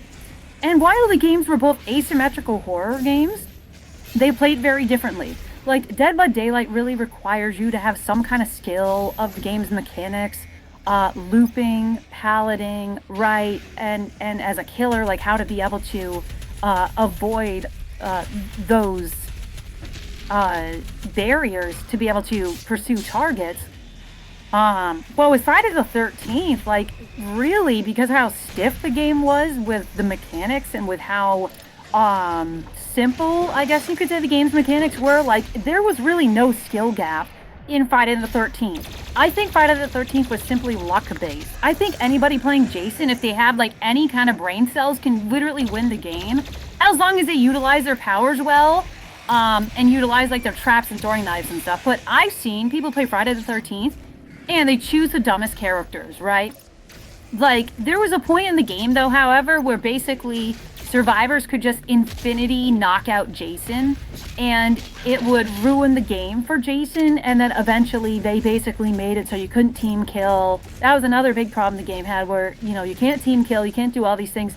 And Friday the 13th, like, you can still play to this day. Like, as long as you have the disc, or you have it downloaded on your console or your PC, you can still play the offline portion of Friday the 13th, the game. I mean, granted, though, if you play on Xbox, you only have 2 Jasons, and on PlayStation, the only way you can access the other Jasons is you have to, like, do some, like, weird unlock or put it, like, on the last update that the game had or whatever. And on PC, well, I mean, you can do anything on PC, right? So that's not really a surprise there.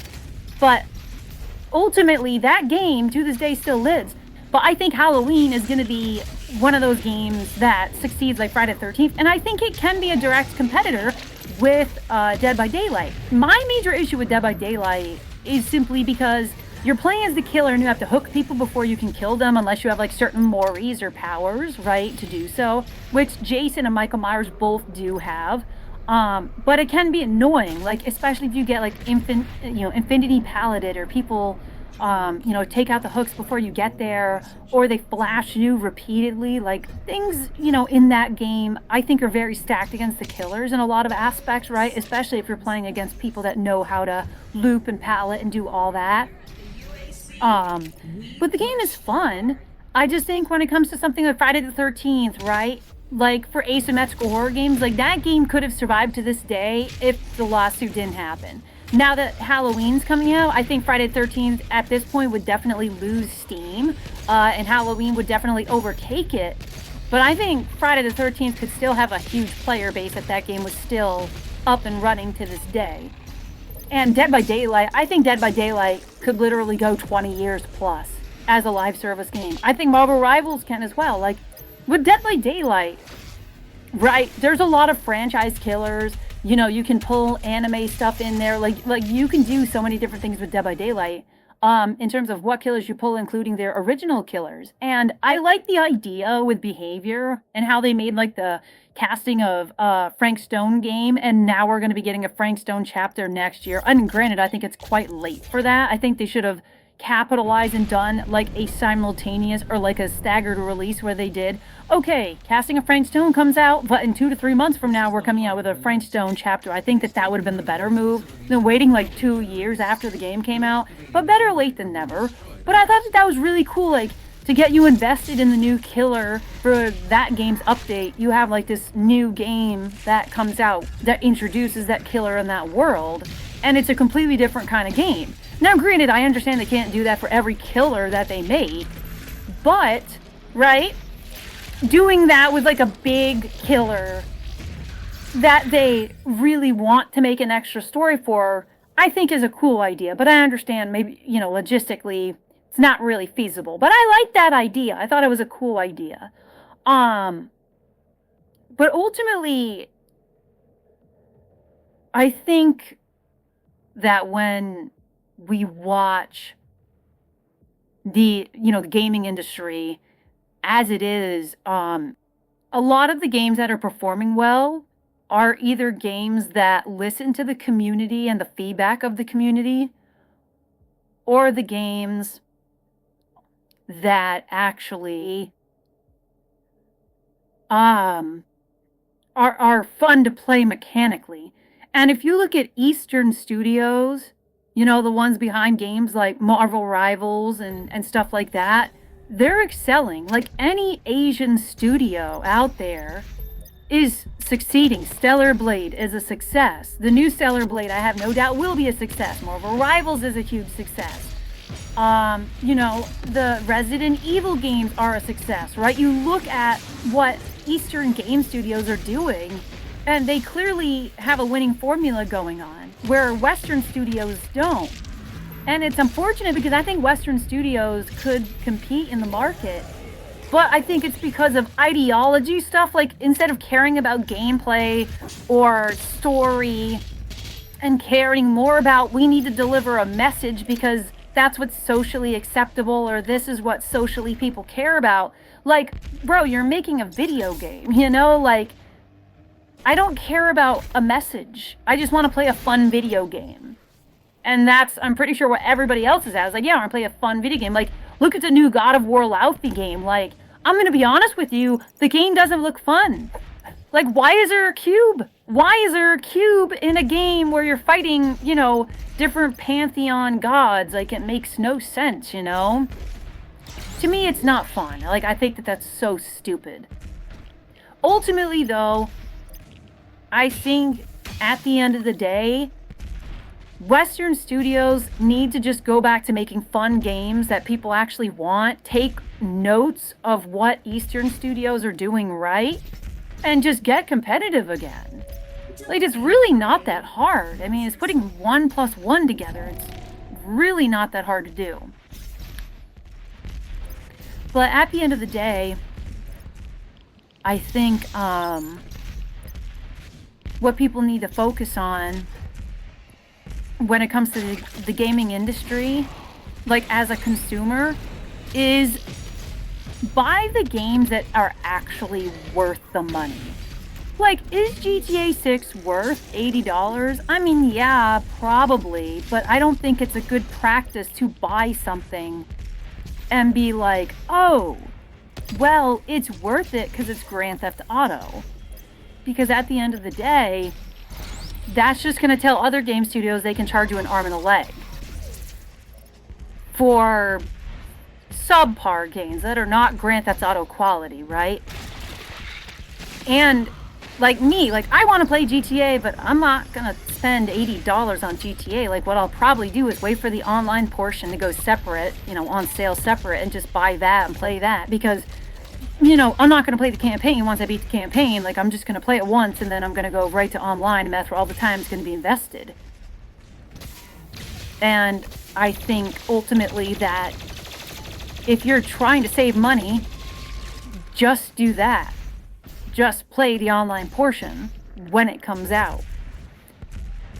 That whole Grand Theft Auto fiasco really pissed me off, too. Like, I was like, you're going to charge $80 for a game? Like, yeah, it's probably worth $80. Like, I have no doubt it's worth $80. But it's the precedent that it sets and what the gaming industry is going to do going forward with that precedent. Like, that's what bothers me. And so, ultimately, all I'm trying to say to you guys is buy games that are going to be worth it, but also understand your purchasing power is going to dictate the future of the gaming industry and where it goes, ultimately speaking. And that's just kind of the unfortunate part about where we are, is everything is so unaffordable. I mean, okay, me personally, I can, but like, you know, if we're talking about the average consumer, right? Like, like people are getting priced out of gaming, and it should not be that way. Everybody should be able to play video games, as far as I'm concerned. And I think that these, you know, new prices and everything, right? Like, they're just being justified because of a situation like GTA 6, where people are like, oh, well, it's just Grand Theft Auto, so it doesn't matter. But at the end of the day, it does matter, because it's going to change the whole landscape of what a Call of Duty and a 2K is going to cost down the line.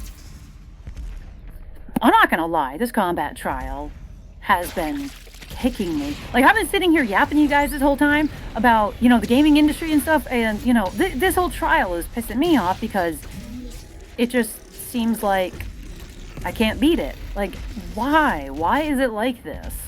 So annoying, you know? Like, I mean, I swear I've tried this trial like 50,000 times, and I'm like trying to 100% the game, kind of, in a way.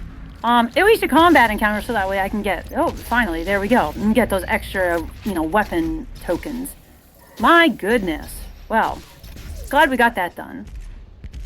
But yeah, like I was saying, though, when it comes to like the gaming industry and stuff, like, ultimately, I think the gaming industry is just in a really rough place.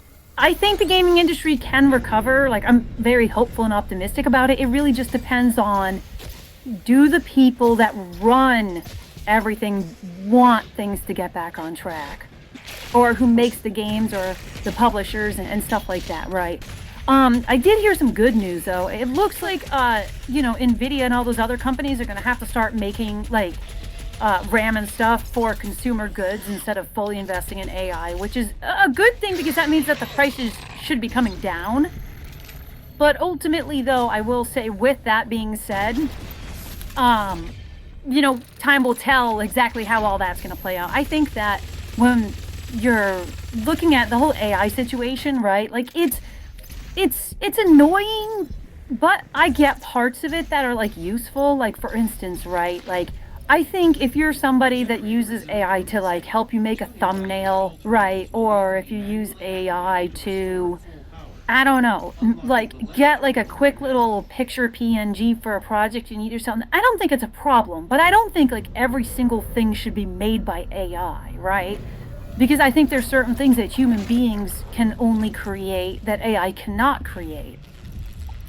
And so at the end of the day, I think that really it comes down to perspective when it comes to the AI thing. Because I don't think AI as a whole is 100% bad. I think it just depends upon how is it being used, and who's using it, right? Because, for instance, right, like, let's talk about, like, the artist thing. Now, when you look at, like, the VTubing industry, a big part of that is riggers and artists, right? And so artists charge a lot of money on commissions. I mean, you can find cheap commissions out there, right? But at the end of the day, it's still going to be quite a bit of money for a commission, right? And so they're trying to make a living with their art, and that's why, you know, it costs more, right? Now, when somebody gets, like, an AI program, let's say, like, you know, you have a VTuber out there that uses AI to make thumbnails, or maybe they put a post out and they use, like, an AI picture for said post, right? That's going to be cheaper on, like, let's say a small VTuber that's, like, just starting out, like, they're very indie, they're not making really any money. So they use AI to essentially assist them in, you know, making some of their, you know, thumbnails and stuff like that, right? Because they can't afford to spend money on an artist every single video they put out. It's just not realistic for them, right? I can understand why someone small would use AI, right? I mean, with some of my thumbnail stuff, right, I use, like, an AI picture or something like that, because, you know, spending money to, you know, essentially, for me, right, spending money on an artist to create a thumbnail or something for each video that I have when I'm not making money off of this, and it's just a specific hobby, it's just a bad return on investment. Like, you're gonna go broke very quick, right? And so I think, like, if you're a bigger VTuber, right, or, like, you're a bigger content creator and you have the ability to hire an artist to create your stuff, to definitely do that, right?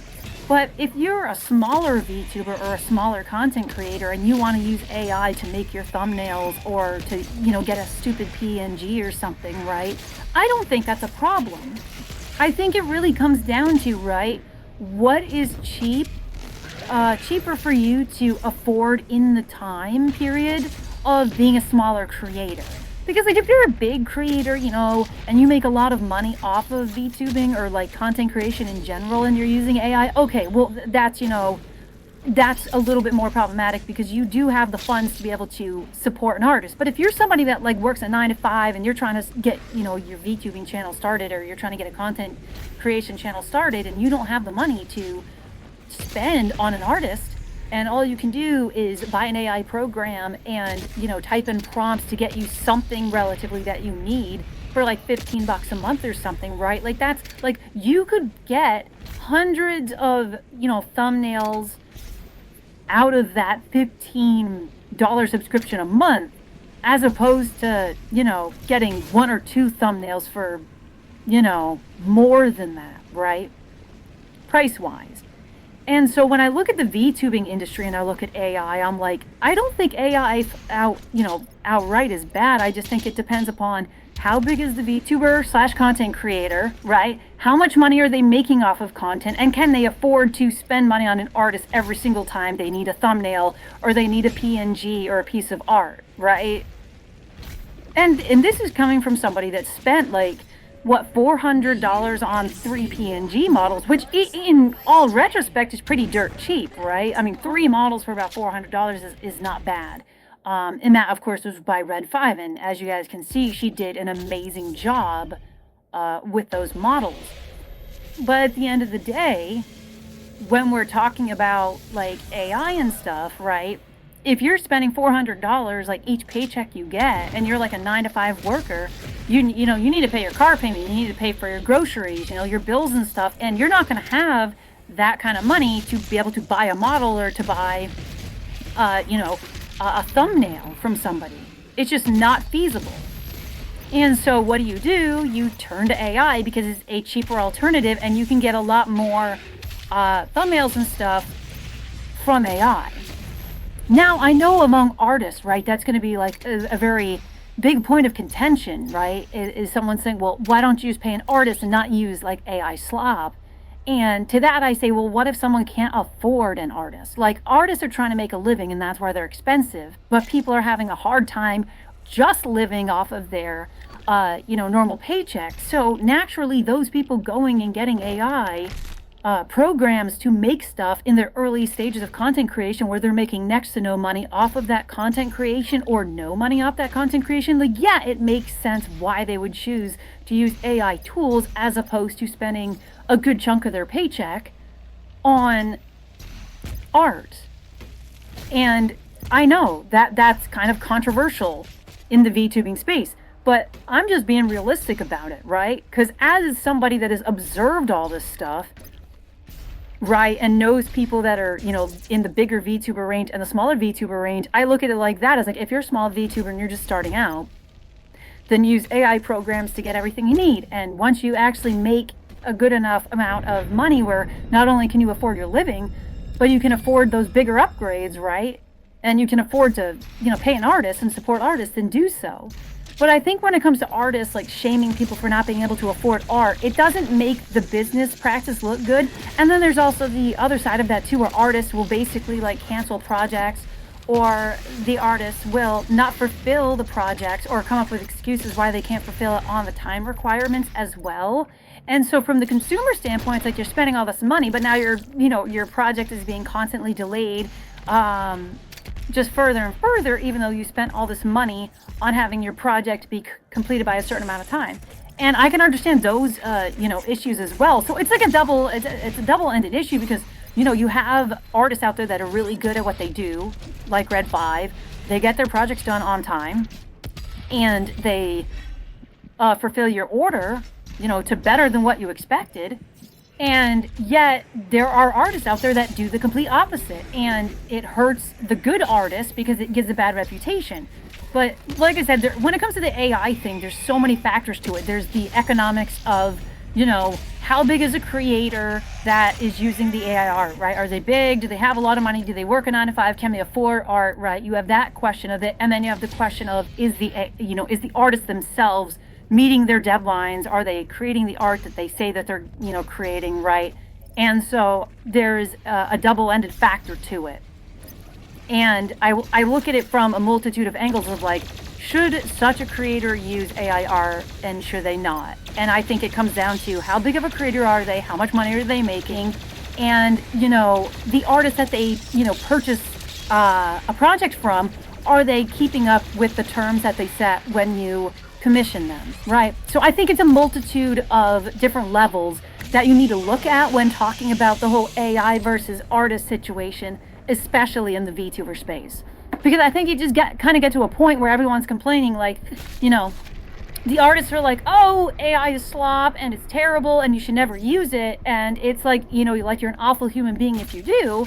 But then there's also the side of it. It's like, okay, well, I can't afford to do it, to get an artist, but I want to start VTubing or I want to start, doing content creation. And so I'm using AI tools just because it's a cheaper alternative. Like, I don't see why that's looked at as a bad thing. It's like, if you're an artist, right, you're going to have to compete with AI. Like, this is the playing field that we live in now. So as the artist, either you just make absolutely amazing projects that people are like, this is worth the money, I'm spending this money, or you lower your rates to create projects that are on par or a little bit better than the AI slop, right? And I think that, you'll get a lot more customers if you lower the prices. Like if you're saying, hey, yeah, I can make your thumbnails, like maybe you make a plan with them, say, hey, I have a thumbnail service. I can make you 5 or 10 thumbnails for this set price. Just come to me with the video idea and I'll make the thumbnail for you, right? And I understand that, the time you put into the project may not be worth the payout, but when you're competing with AI, you have to try something. You have to try something different. And while it's something that is not, fair, and it's not something that you want to do, which I understand, you're still competing in this market. And just trying to shame people for using AI, not knowing their financial situation or where they are in their content creation journey, is not helping your case out. And it's not helping artists' case out, because it's not making artists look good when you do that. So I think either do your best to compete with AI programs in terms of pricing, or make the absolute best things you can, deliver them on time, and build up such a good credibility with people that nobody would even think to use the AI. And that's how I look at it. It's a multifaceted problem when it comes to AI art. But yeah, that's just my thoughts on everything. But, ladies and gentlemen, we have completed the Super Gorness mission. Man, that was quite a bit. Sorry if my yapping is just jumping from thing to thing to thing. I'm just currently like, I'm just having a grand time just talking to you guys about a lot of stuff. Like, playing the game and talking about the game is fun, but at the same time, there's so much to talk about. And like, since this is the last video, I figured I would just talk to you guys, and just yap about stuff. I mean, this is the final video, so I mean, rather you have, agreeing with me or disagreeing with me on things, this is like the last major video that's happening, so it's not really even a huge deal. In terms of like, I guess the backlash or whatnot, if somebody doesn't like an opinion that I say, I'm just yapping to yap, and just having fun with it for the last video. But yeah, guys, that's gonna be it for this Doom gameplay. I hope you guys enjoyed it. Hope you guys enjoyed the little yap session. It's been an amazing journey with you guys, and I really appreciate you all being here and supporting me. And I really hope that this final video lived up to all of your expectations. But I thank you guys so much. It's been a blast, and I hope to talk to you guys again someday in the future. But this is Morrigan saying goodbye, and I hope you all have a great year, and take care, guys.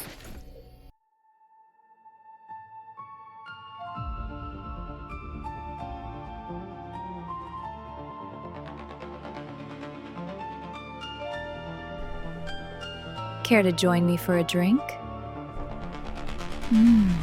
This wine is divine. This are you fine. Watch me dance for you. Feel the heat? Hello there, patient. I'm your nurse tonight. I'm here to extract your soul. Don't worry, it will feel so good. Just relax and let me take care of you.